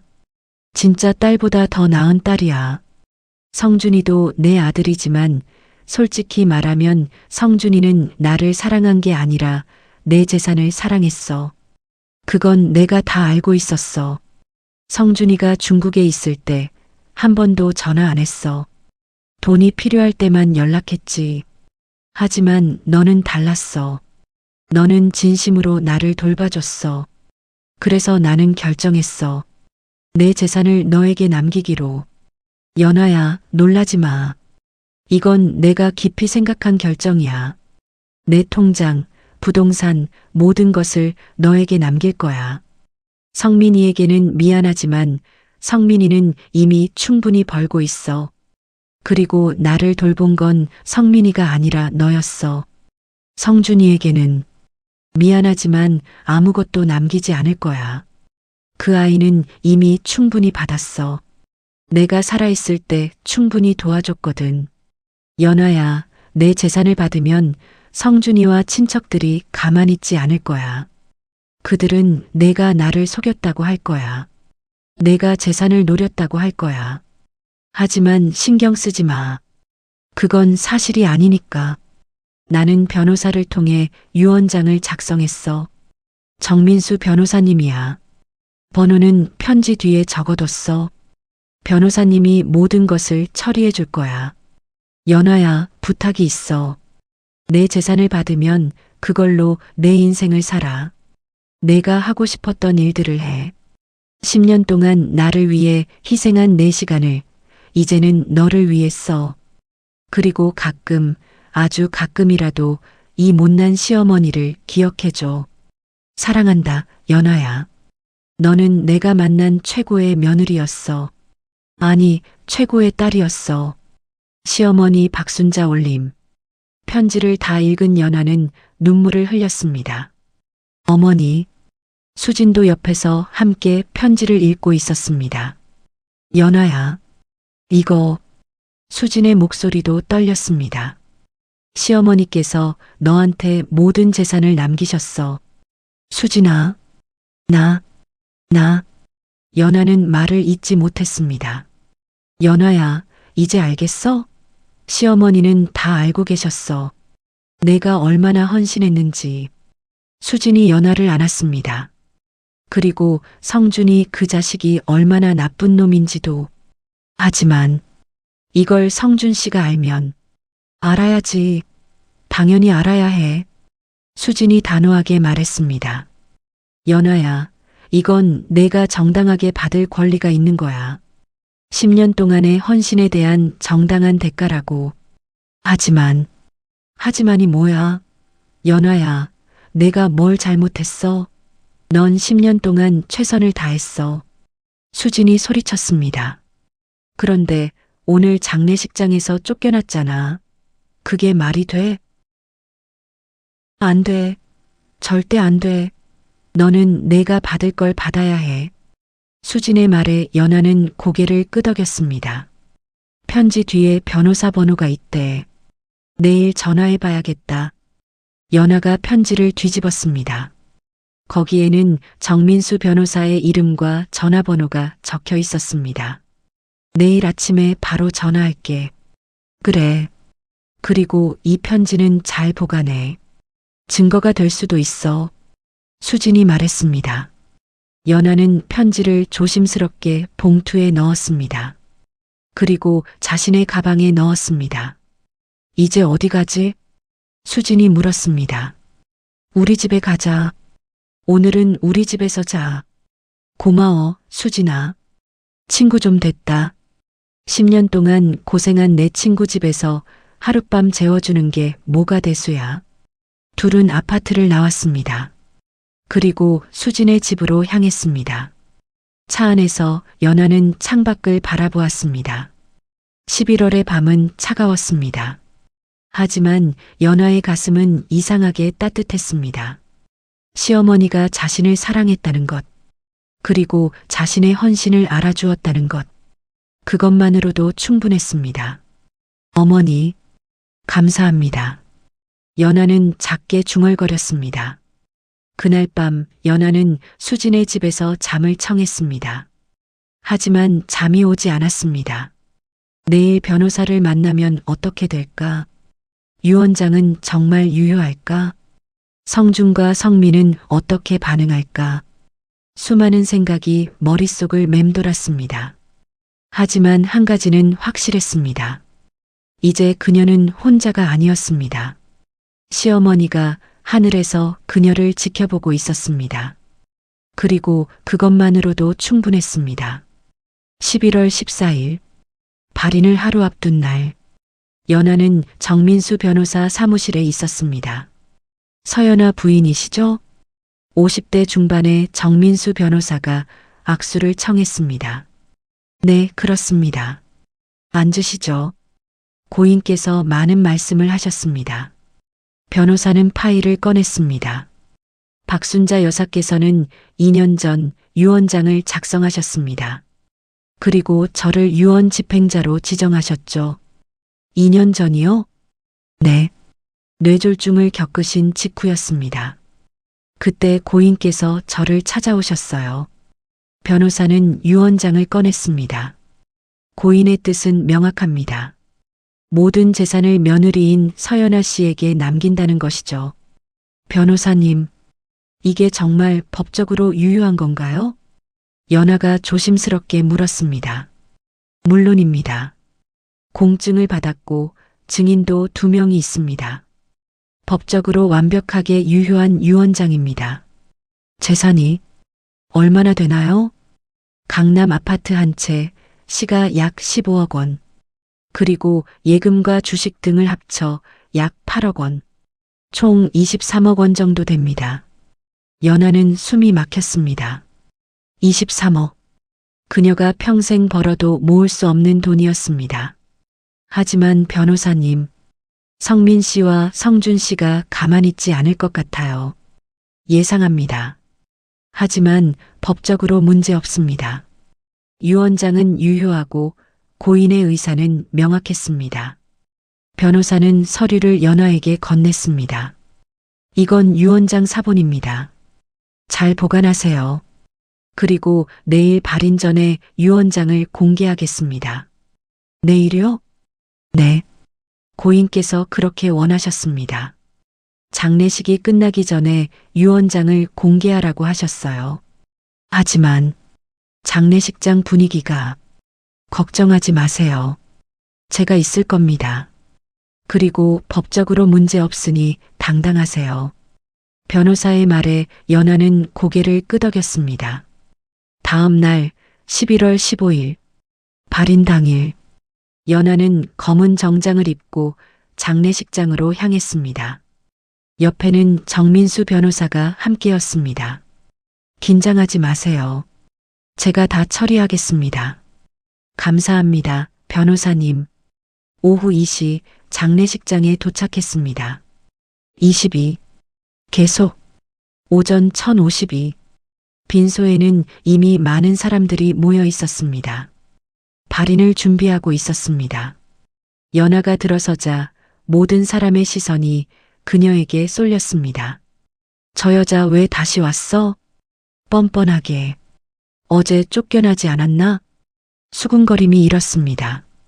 성준이 연하를 보고 얼굴이 굳어졌습니다. 형수님, 어제 분명히 말씀드렸잖아요. 왜 다시 오신 겁니까? 도련님, 잠깐만 기다려주세요.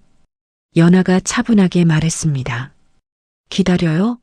뭘 기다려요? 당장 나가세요. 성준 씨, 정민수 변호사가 나섰습니다. 저는 고인 박순자 여사의 유언 집행을 맡은 변호사 정민수입니다. 변호사? 무슨 변호사요? 성준이 당황한 표정으로 물었습니다. 고인께서 유언장을 남기셨습니다. 지금부터 그 유언장을 공개하겠습니다. 유언장? 성민도 놀란 표정이었습니다. 어머니가 유언장을 남기셨다고? 네. 2년 전에 작성하신 유언장입니다. 변호사는 서류 가방에서 유언장을 꺼냈습니다. 잠깐만요. 그게 진짜예요? 미선이 소리쳤습니다. 물론입니다. 공증받은 유언장입니다. 변호사는 유언장을 펼쳤습니다. 장례식장이 조용해졌습니다. 모든 사람이 숨을 죽이고 변호사를 바라보았습니다. 유언장을 낭독하겠습니다. 변호사가 입을 열었습니다. 나 박순자는 건강한 정신으로 다음과 같이 유언한다. 첫째, 나의 모든 재산은 며느리 서연아에게 상속한다. 뭐라고? 이게 무슨 소리야? 장례식장이 술렁이기 시작했습니다. 성준의 얼굴이 새하얗게 변했습니다. 잠깐만요. 그게 무슨 소리예요? 들으신 그대로입니다. 고인께서는 모든 재산을 며느리 서연아 씨에게 남기셨습니다. 말도 안 돼. 그럴 리가 없어. 성준이 소리쳤습니다. 어머니가 그런 유언을 남기실 리가 없어요. 하지만 사실입니다. 여기 유언장이 있습니다. 변호사는 유언장을 들어보였습니다. 이건 조작이에요. 형수님이 어머니를 속인 거예요. 조작이 아닙니다. 공증받은 유언장이고 증인도 2명 있습니다. 누가 증인이에요? 병원 의사 선생님과 간호사님입니다. 고인께서 정신이 온전할 때 작성하신 유언장입니다. 변호사의 말에 성준은 할 말을 잃었습니다. 성민도 충격받은 표정이었습니다. 어머니가 정말 그런 유언을? 네. 고인께서는 며느리 서연아 씨가 10년 동안 자신을 헌신적으로 돌본 것에 감사하며 모든 재산을 그녀에게 남기기로 결정하셨습니다. 변호사가 계속 설명했습니다. 구체적으로는 강남 아파트 한 채와 예금, 주식 등 총 23억 원 상당의 재산입니다. 23억? 친척들이 술렁였습니다. 그 많은 재산을 며느리한테다? 아들들은? 에휴, 이게 무슨 일이래. 성주는 분노에 찬 얼굴로 연하를 노려보았습니다. 형수님이 어머니를 속인 거죠? 그렇죠? 도련님, 어머니가 정신이 온전하지 않으셨을 때 유언장을 쓰게 한 거 아니에요? 그렇지 않습니다. 변호사가 끼어들었습니다. 고인께서는 뇌졸중 직후 정신이 아주 맑으셨을 때 유언장을 작성하셨습니다. 의사의 소견서도 있습니다. 변호사는 또 다른 서류를 꺼냈습니다. 여기 의사 소견서입니다. 고인께서는 유언장 작성 당시 완전히 온전한 정신 상태였다고 명시되어 있습니다. 성주는 아무 말도 할 수 없었습니다. 미선이 나섰습니다. 하지만 이건 불공평해요. 우리가 아들인데 왜 며느리가 모든 걸 받아요? 그것은 고인의 결정이었습니다. 변호사가 차분하게 대답했습니다. 법적으로 유언자는 자신의 재산을 자유롭게 처분할 권리가 있습니다. 하지만 이의가 있으시면 법적으로 다툴 수 있습니다. 하지만 이 유언장은 법적으로 완벽합니다. 변호사의 말에 미선도 입을 다물었습니다. 장례식장은 정적에 휩싸였습니다. 모든 사람이 충격에 빠져 있었습니다. 그때 연하가 입을 열었습니다. 어머니는 다 알고 계셨습니다. 연하의 목소리는 떨렸지만 단호했습니다. 제가 10년 동안 어떻게 어머니를 돌봤는지, 제가 얼마나 최선을 다했는지. 형수님, 성준이 소리치려고 했지만 연하는 계속 말했습니다. 그리고 도련님이 어머니를 얼마나 무시했는지도 알고 계셨어요. 뭐라고? 도련님은 중국에 계실 때 단 한 번도 어머니께 전화하지 않으셨죠. 돈이 필요할 때만 연락하셨어요. 연하의 말에 성준의 얼굴이 붉어졌습니다. 그건 어머니는 다 아셨어요. 누가 진심으로 자신을 사랑하는지. 연하는 시어머니의 영정을 바라보았습니다. 어머니 감사합니다. 저를 믿어주셔서. 그리고 조용히 고개를 숙여 절했습니다. 장례식장은 여전히 정적이었습니다. 아무도 말하지 못했습니다. 연하의 말이 진실이었기 때문입니다. 성주는 분노와 수치심으로 얼굴이 일그러졌습니다. 하지만 아무 말도 할 수 없었습니다. 변호사가 말했습니다. 유언장 공개는 이것으로 마치겠습니다. 상속 절차는 장례식 후에 진행하겠습니다. 그리고 연하를 바라보았습니다. 서연아 씨, 고인의 마지막 가시는 길을 배웅하시겠습니까? 네. 연하는 고개를 끄덕였습니다. 그리고 시어머니의 관 앞에 섰습니다. 이번에는 아무도 그녀를 막지 않았습니다. 발인이 시작되었습니다. 연하는 눈물을 흘리며 시어머니를 배웅했습니다.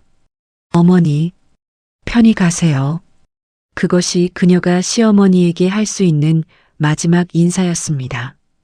발인이 끝난 후 장례식장은 혼란에 빠졌습니다. 친척들이 웅성거렸고 성준과 미선은 분노에 차 있었습니다. 형님, 이게 말이 돼요? 어머니가 모든 재산을 형수님한테 준다니. 성준이 형 성민에게 따졌습니다. 성민은 멍한 표정이었습니다. 나도 몰랐어. 몰랐다고요? 형님이 같이 살면서 어떻게 몰라요? 어머니가 말씀 안 하셨어. 성민은 힘없이 대답했습니다. 사실 그도 충격을 받았습니다. 어머니가 모든 재산을 연화에게 남길 줄은 몰랐습니다. 미선이 연화에게 다가왔습니다. 형수님, 이거 부당해요. 법적으로 다투겠어요. 부당하지 않아요. 정민수 변호사가 끼어들었습니다. 유 원장은 법적으로 완벽합니다. 다투셔도 이길 수 없을 겁니다. 하지만 우리는 아들이에요. 법적 상속인이라고요. 유 원장이 있으면 유 원장이 우선입니다. 이건 법입니다. 변호사의 단호한 말에 미선은 입을 다물었습니다. 성준이 연화에게 다가왔습니다. 형수님, 정말 이럴 거예요? 그의 목소리는 떨렸습니다. 어머니 재산을 혼자 다 가져갈 거예요? 도련님, 형수님, 제발 좀 나눠요. 우리도 어머니 아들이에요. 조금이라도. 연하는 성준을 바라보았습니다. 3일 전 자신을 장례식장에서 쫓아낸 바로 그 사람. 도련님, 저를 장례식장에서 쫓아내셨을 때는 이렇게 애원하지 않으셨죠. 그건 저는 10년 동안 어머니를 돌봤어요. 도련님은 그 10년 동안 뭐 하셨어요? 연하의 목소리는 차가웠습니다. 중국에서 돈 벌면서 어머니한테는 관심도 안 가지셨죠. 형수님, 저도 바빴어요. 사업 때문에. 바빴다는 게 핑계가 되나요? 전화 한 통 못할 만큼? 연하의 말에 성준은 할 말을 잃었습니다. 형수님, 제발, 조금만. 어머니의 뜻입니다. 저는 어머니의 뜻을 따를 뿐이에요. 연하는 돌아섰습니다. 안 돼. 성준이 연하의 팔을 잡았습니다. 형수님, 이건 부당해요. 우리도 권리가. 놓으세요. 연하가 차갑게 말했습니다. 안 나요. 형수님이 제정신으로 돌아올 때까지 제가 말씀드렸습니다. 놓으세요. 정민수 변호사가 나섰습니다. 이러시면 폭행죄로 고소할 수도 있습니다. 뭐라고요? 놓으세요. 지금 당장. 변호사의 단호한 목소리에 성준은 마지못해 연하의 팔을 놓았습니다. 연하는 장례식장을 나왔습니다. 변호사가 뒤따라 나왔습니다. 괜찮으세요? 네, 괜찮습니다.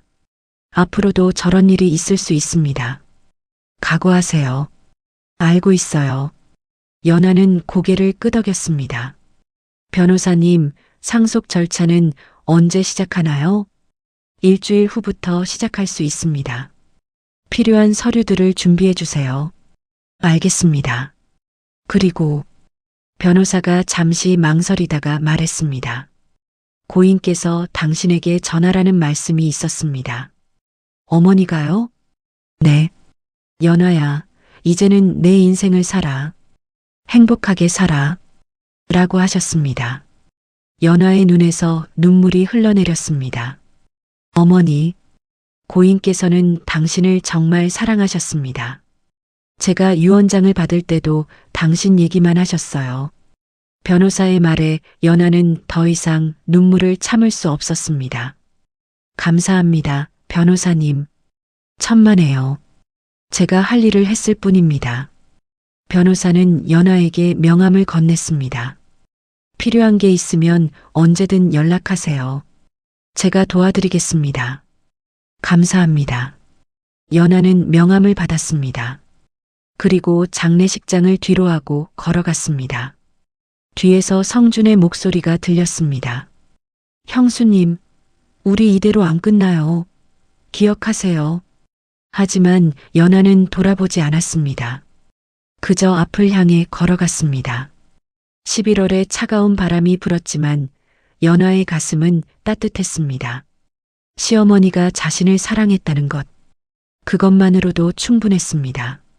일주일 후, 연하는 변호사 사무실에서 상속 절차를 진행하고 있었습니다. 서류는 다 준비하셨나요? 네, 여기 있습니다. 연하는 필요한 서류들을 건넸습니다. 좋습니다. 그럼 상속 등기를 진행하겠습니다.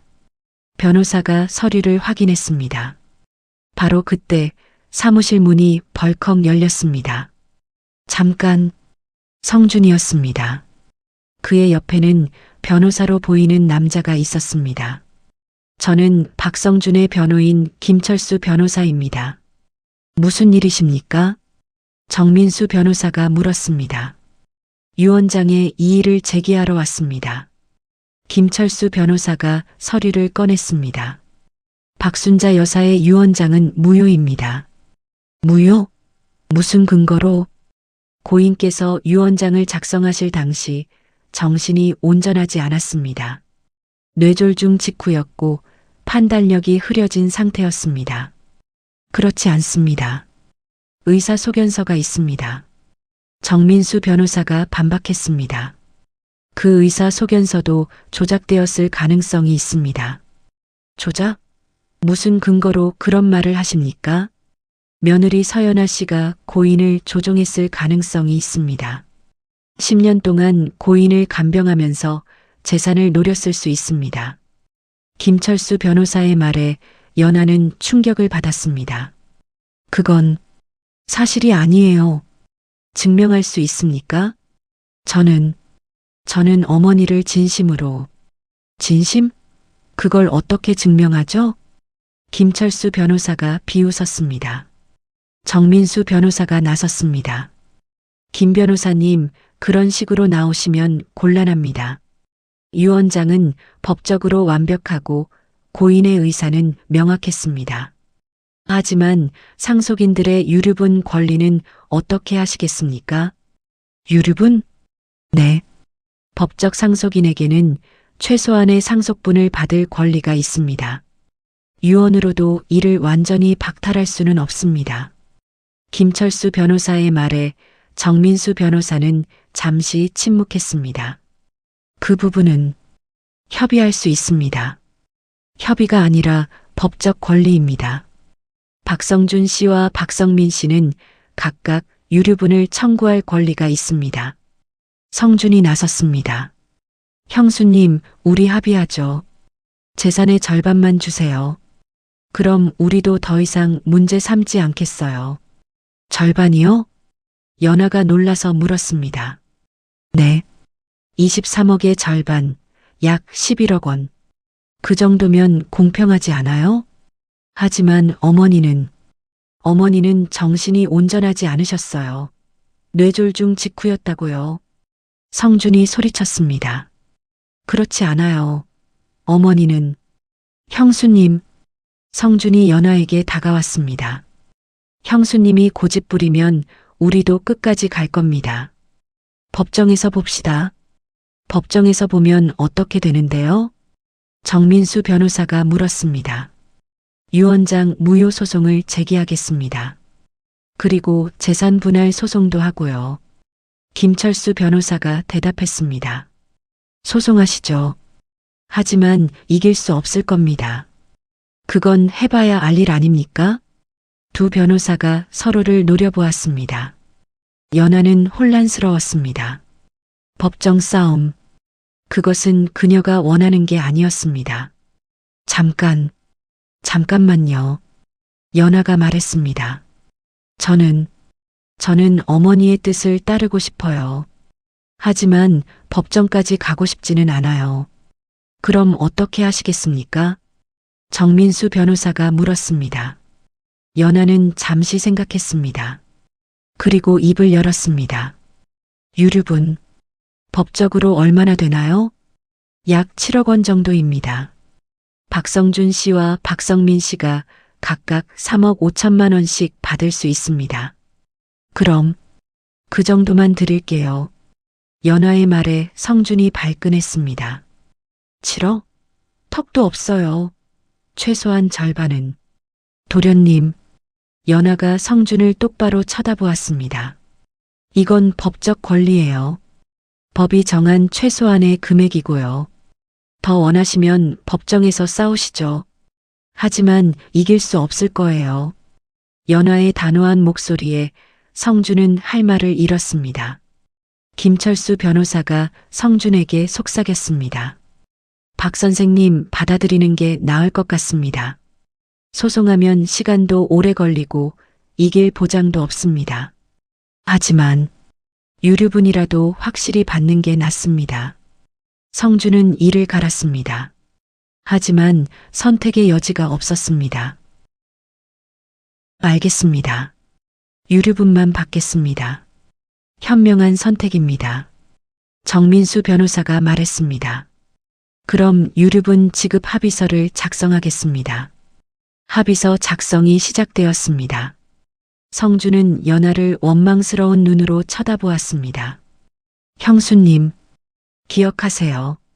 언젠가는 도련님, 연하가 말을 끊었습니다. 어머니의 마지막 말씀 기억하세요? 연하야, 고맙다고 하셨어요. 어머니는 저를 선택하셨어요. 그게 전부예요. 성주는 아무 말도 하지 못했습니다. 그리고 합의서에 서명했습니다. 모든 절차가 끝난 후 연하는 사무실을 나왔습니다. 뒤에서 성준의 목소리가 들렸습니다. 형수님, 우리 이대로 끝난 거 아니에요. 두고 보세요.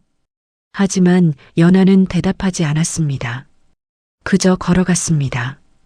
이제 모든 것이 끝났습니다. 아니, 시작이었습니다. 새로운 삶의 시작. 한 달 후, 연하는 시어머니가 살던 아파트에 홀로 앉아 있었습니다. 상속 절차는 모두 끝났습니다. 아파트와 예금, 주식 모두 연하의 명의로 바뀌었습니다.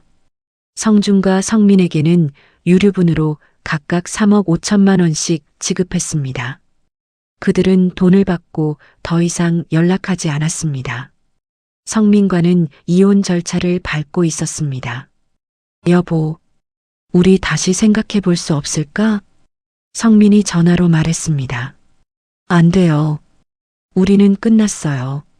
하지만 여보는 제가 쫓겨날 때 아무것도 안 하셨잖아요. 그게 전부예요. 연하는 전화를 끊었습니다. 이혼은 시간 문제였습니다. 연하는 시어머니의 방을 둘러보았습니다. 10년 동안 그녀가 매일 청소하고 정리하고 돌보던 방. 이제는 그 방이 텅 비어 있었습니다. 어머니, 연하는 시어머니의 사진을 바라보았습니다. 액자 속의 시어머니는 미소 짓고 있었습니다. 어머니, 왜 저한테 이렇게 많은 걸 남기신 거예요? 물론 대답은 없었습니다. 연하는 시어머니가 남긴 편지를 다시 꺼냈습니다. 그리고 천천히 읽었습니다. 연하야, 내가 10년 동안 나를 위해 희생한 시간을 이제는 너를 위해 써. 그 문장을 읽는 순간 연하는 깨달았습니다. 시어머니는 그녀에게 새로운 삶을 선물한 것이었습니다. 10년 동안 잃어버렸던 자신의 삶을.